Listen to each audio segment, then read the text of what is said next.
Continuando con la tercera temporada de entrevistas de jekyllcity.com, me encuentro el día de hoy, justamente hoy, el día que se graba esta entrevista, es el estreno nacional del documental sobre la muerte de Jaime Roldós Aguilera. Me encuentro en este momento con sus directores, con los directores del documental, Manolo Sarmiento y Lisandra Rivera, quienes les damos la bienvenida con la anécdota de que Lisandra es la primera persona que es entrevistada 2 veces en Jekyll City, para que vean el nivel de celebridad que es Lisandra Rivera en este país. Bienvenidos. Gracias. Gracias, chévere. Pues sí, Lisandra es una superproductora, pues. Ah, pero por supuesto que sí. Lisandra empezó en Ratas, Ratones, Rateros. Con ratas, claro. Hablamos de eso en la entrevista anterior. Claro, ¿no? eso te iba a decir, esa no fue tu primera entrevista, ¿no? No, fue con Pescador. Sí. Fue con Pescador. Bueno, hablemos del documental. Me llamaba la atención mientras lo veía algo, Manolo. Te comentaba que no lo pude ver durante los EDOC y recién pude verlo hace muy pocas horas. Pero me llamaba la atención,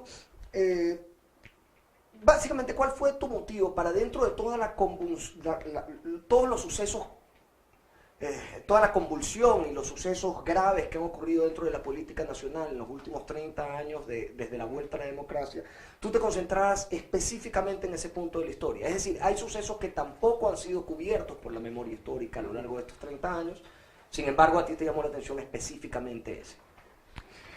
Bueno, es que ese es como el pecado original de la democracia ecuatoriana, ¿no?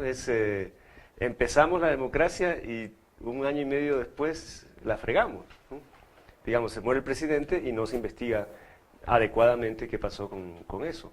Y entonces después todos nos hicimos los locos un poco, ¿no? Lo que dice Santiago siempre, se barrió bajo la alfombra y tácitamente se fue imponiendo una ley de silencio, una ley de impunidad, una ley no escrita, ¿no?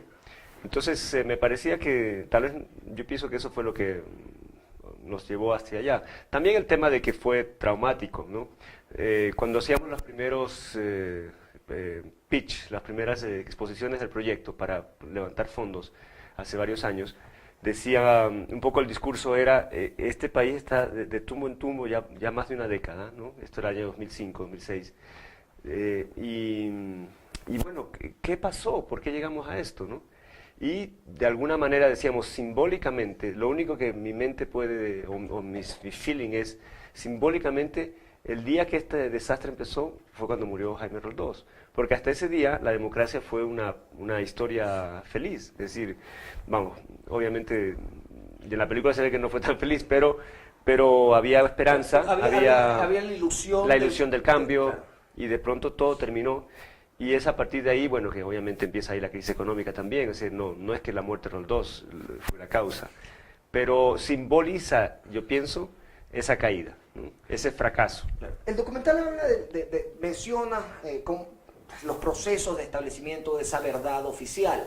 Y tú mencionas también, y no solo ahora, sino también durante, digamos, en varias entrevistas, has mencionado que no solo la verdad oficial es la mentirosa, sino que además como sociedad hemos nosotros decidido correr debajo de la alfombra y correrle la cortina a ese suceso. ¿Cómo fue la investigación? Es decir, si como sociedad decidimos correr la cortina y mirar para adelante, pues bueno, todo lo que quedó detrás de la cortina debe estar bien oculto, tanto en medios privados como en archivos nacionales. Sí, bueno, mira, yo te cuento cuando empezamos al principio, que se planteó la idea de hacer esta historia, yo que no soy ecuatoriana y que no estuve aquí cuando ocurrieron los hechos en efecto, la búsqueda fue muy poco a poco porque no había mucha información y sí la gente le costaba hablar de ese momento, ¿no? Nos pareció que, digamos, no solo oficialmente, sino que la gente, yo recuerdo un amigo periodista, digamos, mucho mayor a nosotros, nos habló de Jaime Roldós, ¿no? Cuando le contamos que queríamos hacer esta película, nos dijo algo así como, bueno, sí, Roldós murió en el avión y tal vez si no hubiera muerto en el accidente, tal vez lo hubieran, ¿cómo fue que dijo? Lo hubieran derrocado, ¿no? O sea, como un dato, ¿no? Entonces, sí, yo creo que la sociedad también, digamos, se acostumbró a no hablar de los hechos o a no analizarlos, ¿no? Yo creo que eso fue un incentivo más para nosotros un poco rebuscar, ¿no? Y ver qué encontrábamos. Bueno, fue una investigación también A ver, lo primero fue la fuente que era las investigaciones del accidente, porque lo que hay el accidente en la película en realidad, como te diste cuenta, o el supuesto accidente, ocupa una parte pequeña, ¿no? Es decir, la referencia a la investigación misma. Pero en un primer momento eso fue como nuestro deseo de enterarnos de qué mismo había, qué es lo que se sabía de eso, ¿no? Y para eso están las investigaciones del Congreso. Hubo 2 investigaciones del Congreso, en el 82 y en el 90-92. Y esos son unos archivos fascinantes. Allí empezó un poco todo. Lisandra estuvo cuando fueron a sacar las cajas, ella fue a pedir una copia del archivo con Marta Roldós, y eso estaba empolvado. Nadie lo había procurado, Nadie, o sea, desde... Es impresionante, es la muerte de un presidente, son las investigaciones sobre la muerte de un presidente y nadie había tocado esos archivos. De hecho, la anécdota fue que yo fui sin Marta y yo les dije, mira, nosotros queremos investigar, estamos queriendo hacer un documental y él me miró y suspiró y me dijo, eso es de carácter reservado. Yo le dije, bueno, tengo una carta aquí de Marta, tengo el apoyo de sus hijos. Ah, eso es diferente. ¿No? Y enseguida sacó, ¿no? ¿Sabes que me llama la atención esto que menciona? Porque vi a Edgar Palacios en el documental negarse a dar un nombre de alguien que le había contado una anécdota y tal. Y en líneas generales lo que tú decías es, yo quería preguntarte si lo percibiste en varios sitios de esa investigación, es decir, el miedo prolongado y arrastrado durante 30 años a hablar del tema.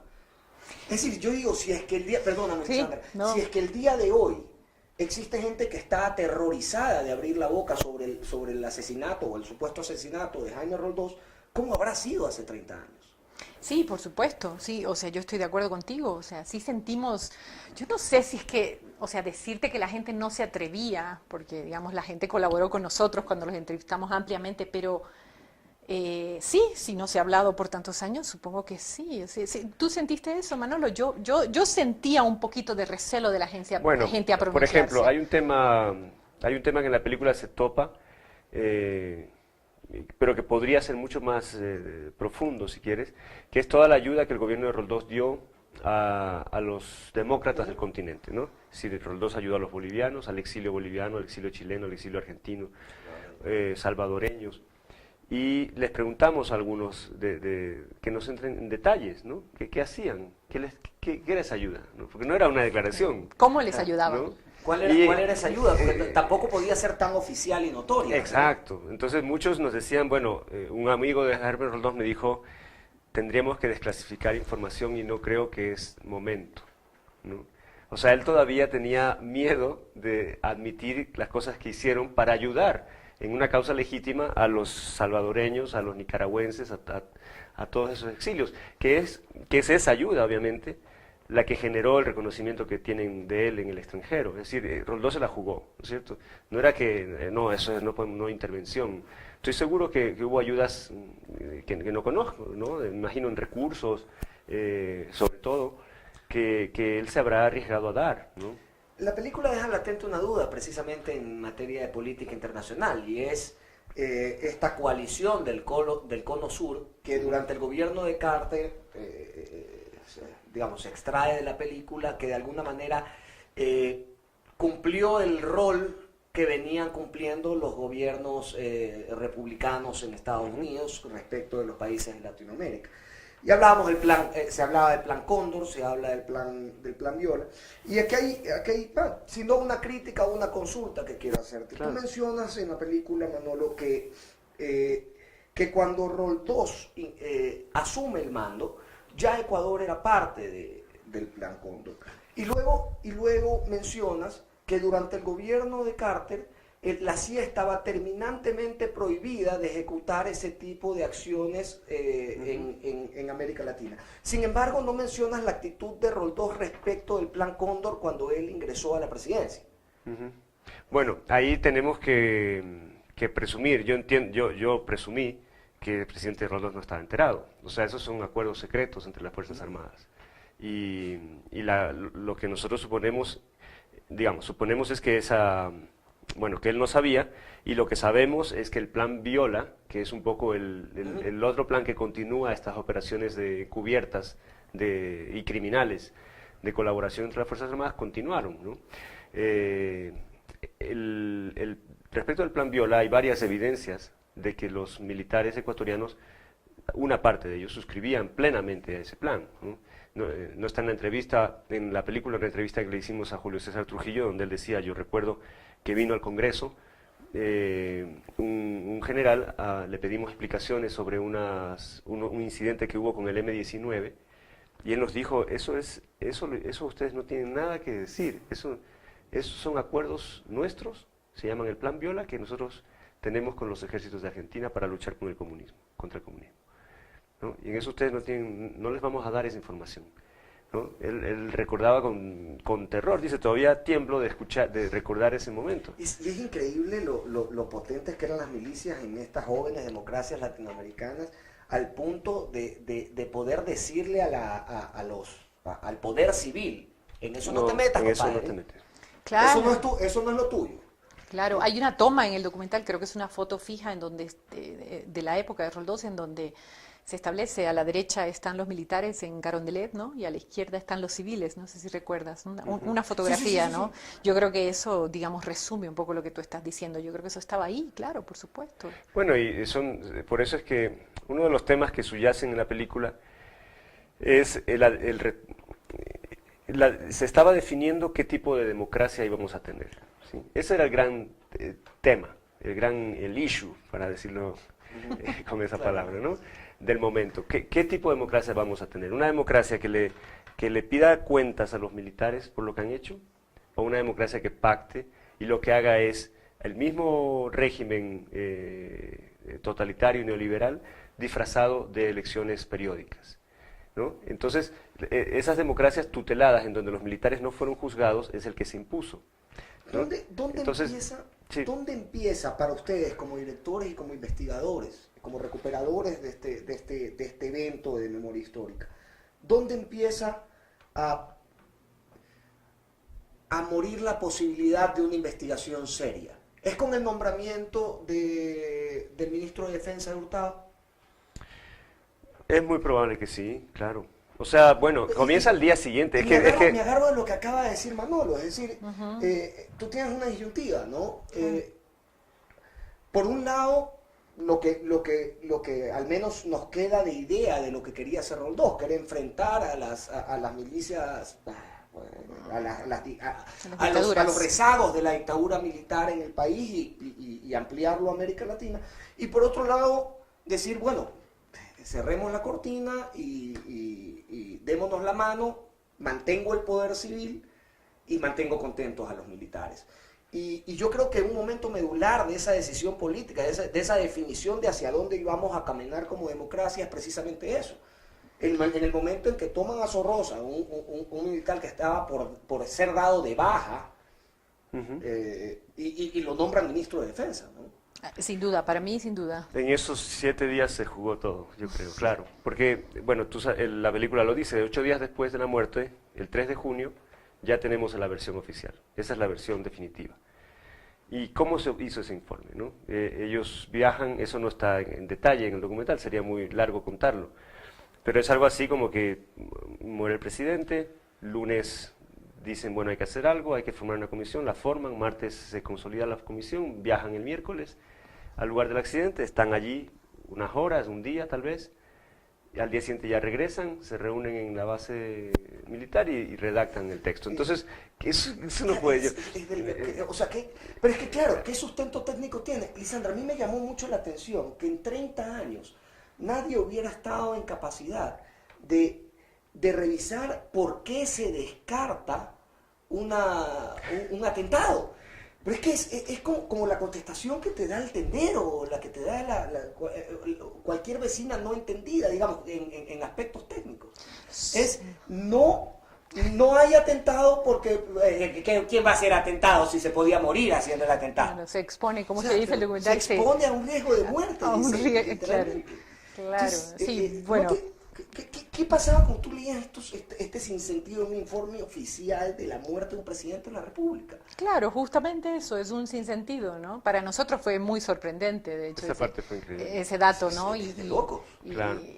O sea, era una de las cosas que decíamos, no, pues. Pero, claro, yo lo que iba a decir es que, bueno, no sé si estás de acuerdo conmigo, pero es que es posible que se haya jugado un poco antes, o sea, ya estaba, el día que murió Roldós, yo creo que fue cuando simplemente terminó todo. Sí, no sé si estás de acuerdo conmigo, o sea, tan siquiera en esos 8 días, ¿no?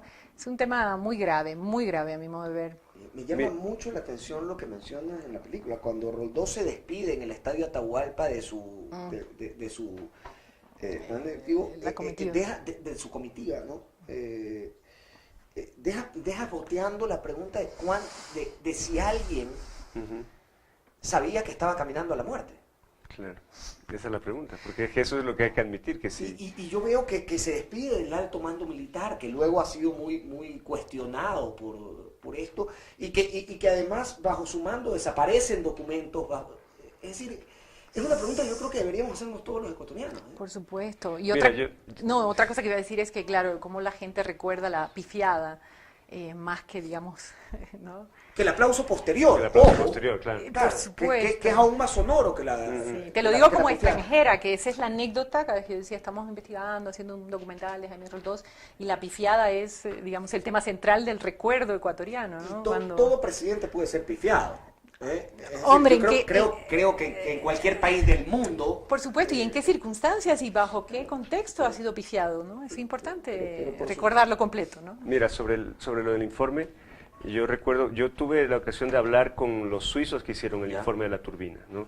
No los pude entrevistar porque para ellos, por un tema de relaciones públicas, era complejo dar una entrevista como tal, pero los vi.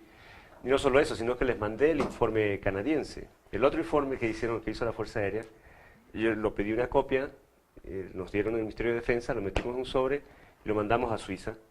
Y los mismos peritos suizos que habían examinado se reunieron, 3 de ellos ya jubilados, ¿no? Se reunieron en la oficina forense de la Policía de Suiza a ver el informe canadiense.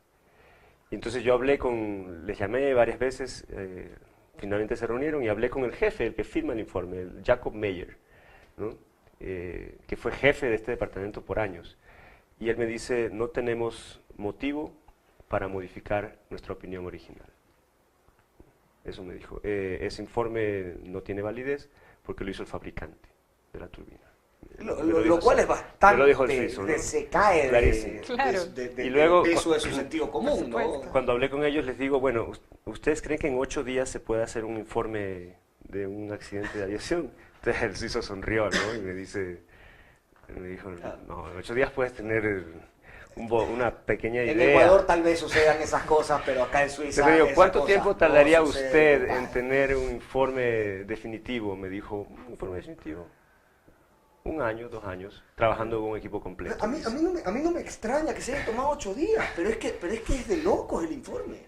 Claro. Es básicamente lo que la imaginación antojadiza de quien lo redactaba determinó en el momento.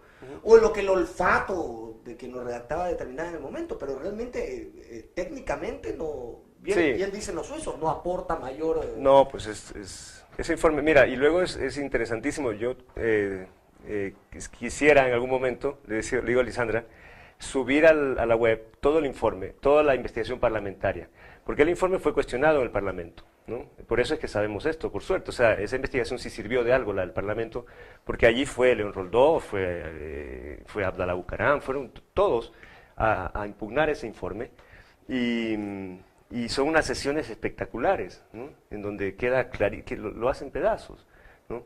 Y luego hay una sesión reservada, cuyas actas están ahí transcritas todas, de la Comisión de Diputados con el alto mando de la FAE. Y también es tremendo. El Otto Arosemena es un personaje impresionante. Eso les iba a preguntar. ¿Averiguaron en toda esta investigación y en todas las entrevistas por qué Otto Arosemena, líder de la comitiva, decide esperar 1 mes antes de hacer público el informe?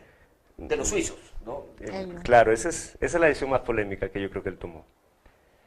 Pues, bueno, ¿no? Solo podemos suponer que fue una presión muy grande, una porque presión todos y le un pedían. consenso. León Roldós le dijo al día siguiente, pero hágalo público. Claro. Y porque lo que se decía es que el informe de Suiza puede desestabilizar la democracia. Ese era el argumento. O sea, si ustedes hacen público ese informe hay un golpe de Estado, básicamente.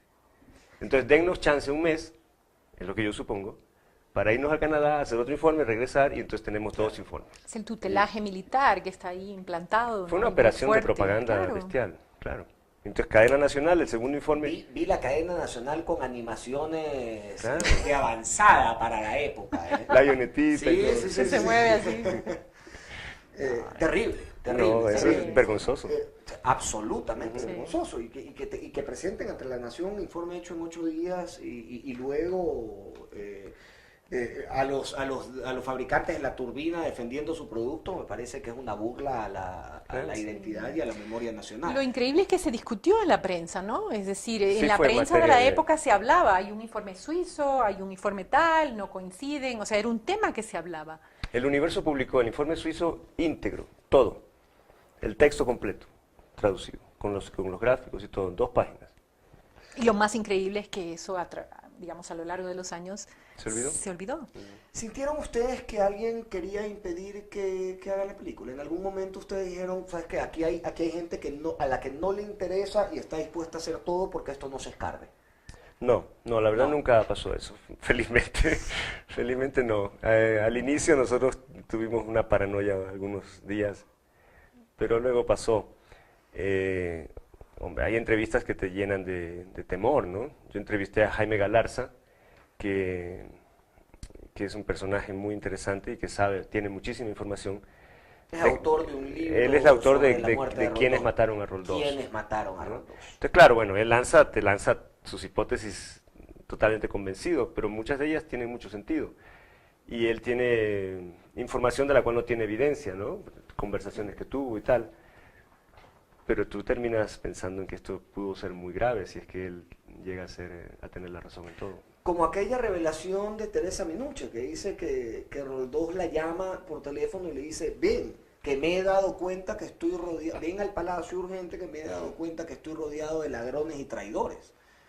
Eso lo dicen, bueno, lo dice ella, y en realidad todo el grupo, hay un gran sector de seguidores de Roldós y de colaboradores cercanos de esta línea, es que claro, el gobierno de Roldós, por otro lado, que eso es algo que en la película no pudimos abordar porque era muy complejo, eso sería para otro documental, era también un gobierno complejísimo porque estaban muchos sectores representados, ¿no? O sea, Roldós en eso quizás se parece al primer Rafael Correa. Él pensaba que podía ser un director de orquestas que maneje, entonces tenía un grupo de populistas, estaba Abdalá, estaba la gente que luego se fue al PRE, tenía la democracia cristiana con sus tecnócratas más derechosos, tenía gente de izquierda con fama de comunistas, en su entorno muy cercano, ¿no? Sevilla, Cornelio Marchán, y así, o sea, había todos los líderes de provincias, entonces digamos que de ese grupo, de los más cercanos a él y del grupo populista, si quieres, para ellos era evidente, Roldós les dejó saber que el lunes iba a haber cambios radicales, ¿no? Iba a cambiar el gobernador del Guayas, es lo que dicen muchos, se iba a concentrar en Guayaquil muy claramente, iba a sacar al comandante Claro, del jefe del comando estaba por conjunto, firmar la baja del jefe. y iba a replantear los términos de su relación con la democracia cristiana, eso es lo que dicen también. Entre esas personas de las que dudaba Roldós, ¿habrá estado Osvaldo Hurtado? Yo creo que esa es una duda que siempre tendremos y nunca podremos. Sí, sobre eso, bueno, eso es más complicado, pero sí, hay quienes que te dicen que sí, que estaban distantes, hay quienes te dicen, bueno, Hurtado ha hablado de eso, él dice que había una relación de mucha cordialidad y confianza, parece que tuvieron enfrentamientos, hay otros que me han contado que tuvieron enfrentamientos verbales duros, pero respetuosos. Sin duda había diferencias, ¿no? Porque Hurtado tenía otra posición en muchos campos. Hurtado, por ejemplo, Hurtado de cercano es admirador de Napoleón Duarte, del líder salvadoreño, ¿no? Él compartía su visión sobre cómo resolver el conflicto salvadoreño. Y en eso Roldós tenía otra visión completamente Más bien distinta. era enfrentado Entonces sí, abiertamente con deben Duarte. haber tenido tensiones. Sí. Listo. Se estrena la película en Los Edo, en Quito, en Guayaquil. Causa el revuelo que debe causar una película de esta importancia. El presidente de la República, días después, homenajea a los fallecidos y a sus familias, y el fiscal Garo Chiriboga da la instrucción de que se reabra una investigación. ¿Tú sientes que la tarea está cumplida, Manolo, Lisandra? ¿Ustedes sienten que la tarea está cumplida? ¿Ustedes sienten que hicieron esto, para generar este despertar del interés ciudadano por este suceso histórico? O sea, tal vez no conscientemente, pero sin duda ahí hay cosas. Pero es que yo creo que las motivaciones son muchas, ¿no? Yo no creo que esos eran los resultados específicos que esperábamos. Nos gusta mucho lo que hacemos también. El proceso fue muy, muy bonito, muy doloroso también, ¿no? Muy, muy duro. Y también creo que hay otras cosas que el documental pone sobre la mesa, como por ejemplo la importancia de la historia reciente, los archivos, el tema de la conservación de los archivos de nuestro país, que eso es como muy importante, ¿no? Y incentivar a que se hagan muchas más historias de Jaime Roldós y de otras cosas, ¿no?, que han pasado en nuestra historia reciente. O sea, yo creo que hay como muchas metas, digamos, ¿no?, que nos hemos puesto, y sin duda las que mencionas también son importantes. A mí me emociona mucho ver el Twitter en estos minutos, ¿no? Y ver toda esa gente jovencita de 20 años, 22 años, emocionada por ir a ver la película, y supongo que después también por haberla visto. Eso me emociona mucho, ¿no? Lisandra conoce esta anécdota muy bonita de una chica que le dijo, después de ver la película, a una amiga de 22 años, lo que me provoca la película es orgullo. Siento mucho orgullo de que el país haya estado en manos de este señor. Que yo no conocía nada de quien yo no tenía idea. No tenía idea, pero me siento orgullosa que hubiéramos tenido así, ¿no? ¿Ustedes, yo me emocioné. ¿Ustedes también sienten que fue un adelantado a sus tiempos? Yo sí lo creo. Digamos, ha sido una percepción mía desde hace algún tiempo, y creo que ha sido confirmada con el documental. Yo así lo pienso. Sí, bueno, muchos que lo conocieron coinciden. O sea, era un tipo sin duda especialísimo y con una visión del big picture, ¿no? De lo amplio, sin descuidarse de lo pequeño, lo cual es la genialidad. O sea, un político o un artista, supongo que de eso se trata. Entonces dicen que Jaime podía estar al tanto de los más mínimos detalles de provincia, por ejemplo, que se hacía mandar los diarios de provincia todos los días y se los leía toditos. Entonces estaba al tanto hasta del obituario de Machala, pero al mismo tiempo era capaz de saber que venía Reagan y que había que prepararse, ¿no? Tú sabes que García Márquez, que menciona a Roldós en su discurso de aceptación del Nobel, lo llama presidente de corazón generoso, ¿no? También dijo que cuando el día que triunfó Reagan, yo estuve tentado a ponerlo en el guión, dijo, a partir de mañana, América Latina tendrá que aprender a dormir con un ojo abierto, ¿no? Entonces Roldós habría podido decir lo mismo, él era consciente de lo que se venía. ¿En qué quedó el plan Viola? Bueno, el plan Viola continuó hasta esos años, luego degeneró en corrupción, claramente, ¿no? Porque los argentinos se metieron en tráfico de cocaína con los bolivianos y tráfico de armas, y ya se armaron unos escándalos con la CIA, que volvió a actuar. No, todo eso está bastante investigado. Tú puedes encontrar incluso hay libros y investigaciones serias que hablan de ese tema, de cómo la operación fue cambiando de nombre. Después algunos lo llaman Operación Charlie, que es cuando ya le mandan armas a los salvadoreños, a la contra nicaragüense, triangulaban con Miami, con traficantes, en fin, era una operación complejísima. Pero todo eso fue desapareciendo conforme la CIA asumió su papel, y ya fue Estados Unidos directamente que financiaba la contra, sobre todo, que fue el gran conflicto de los años 80. Listo. Las semanas anteriores ha habido una discusión muy, muy amplia y pública, que incluso puso a circular una carta en redes sociales, una carta que ustedes dirigieron a los directivos de la cadena Supercines, probablemente la cadena más grande de cines en el país, por su negativa a proyectar el documental. ¿Esa carta ha tenido respuesta? No, hasta ahora no. La enviamos hace un mes exactamente, hoy, y no han dicho nada. No quieren dar... Ni a nosotros ni a la prensa. que A nadie. entiendo que ha buscado una respuesta. Es decir, que no existe ni siquiera la decencia institucional de responder las comunicaciones que se les envían. O sea, me parece, ¿no? Es una carta muy, muy correcta, ¿no? En donde simplemente le decimos, por favor, reconsidérelo, ¿no? Y no han obtenido ninguna otra explicación más allá de tiene un alto contenido político. No. Bueno, la conversación fue más en detalle. Dijo que el contenido político es muy fuerte y que las alusiones al ingeniero Febres Cordero molestaban al gerente o a los gerentes de la empresa. ¿Ya? Esa fue la explicación. O los dueños, no tengo muy claro. Pues es un silencio que, o sea, yo no sé, ¿por qué callas? ¿O porque no tienes nada que decir? ¿O porque lo que tienes que decir es vergonzante? Decía José María León Cabrera, nuestro editor en Jekyll City, en un artículo que no sé si leyeron, que he publicado sí, la claro. semana pasada, que una actitud como la que está asumiendo la familia Charnisky de ascendencia judía hubiera podido sacar del cine todo documental sobre el Holocausto. Porque todo documental sobre el Holocausto tenía un alto contenido político.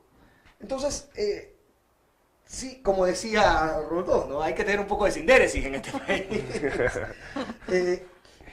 Yo creo que los motivos tienen que ser bastante más profundos para dejar a las personas, a la gente de 10 ciudades, sin la posibilidad de reconstruir el rompecabezas de la democracia. Mencionábamos ahora a esta chica de 22 años que te decía yo no conocía nada de Roldós y hoy estoy henchida de orgullo por lo que he visto. Y claro, en la medida en que los chicos jóvenes se vayan alimentando de este tipo de sucesos históricos, se vayan empapando de ellos, tienen una comprensión mayor una comprensión mayor de los sucesos políticos y de la democracia, y obviamente eso contribuye a una democracia más saludable y más madura. Entonces, creo que eso es lo que se busca en Supercines y en todas las instituciones que tengan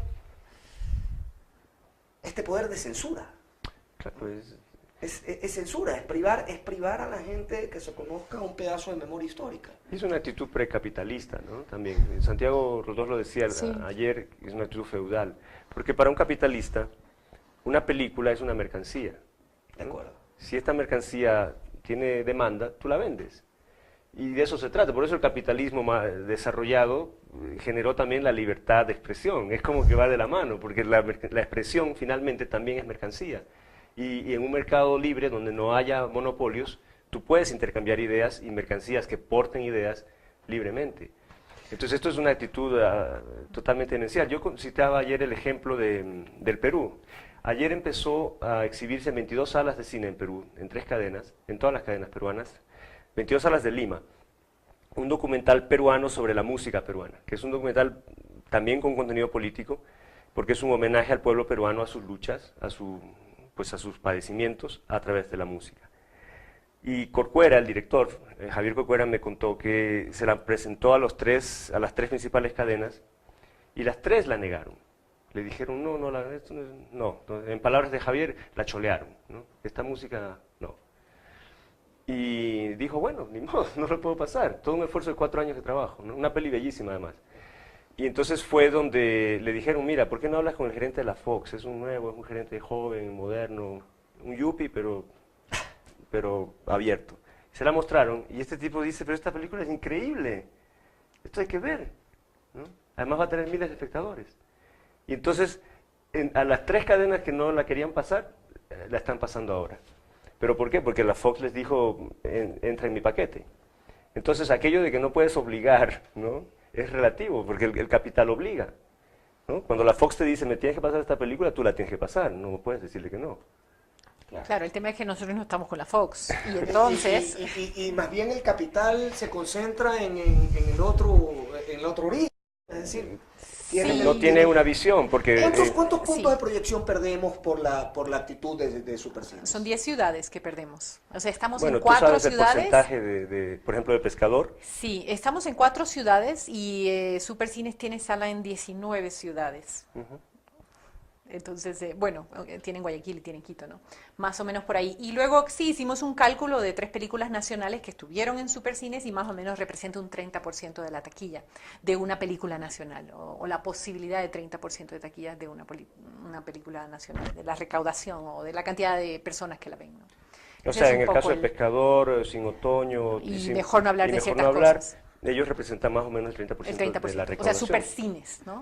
Bueno, en caso de que Supercines no recapacite, y que los dirigentes de Supercines no recapaciten, hay un 30% de recaudación que nos corresponde a nosotros como ciudadanía. Vayan a ver el documental. Es un extraordinario trabajo de recuperación de memoria histórica, que los va a ayudar muchísimo a comprender los orígenes de la democracia en el país y su desarrollo durante los últimos 30 años.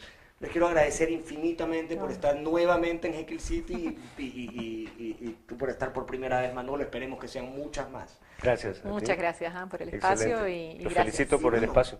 Y inviten a la gente a ver su película, que de verdad es muy buena, es muy buena. Nada, vengan a verla lo más pronto posible porque el porcentaje de ocupación tiene que ser alto en las primeras semanas. Sí, se mantiene de acuerdo al porcentaje de ocupación. Espero que la disfruten. Muchísimas gracias por haber estado en esta tercera temporada, en una nueva entrega de esta tercera temporada de entrevistas en Jekyllcity.com. Nos vemos, señores.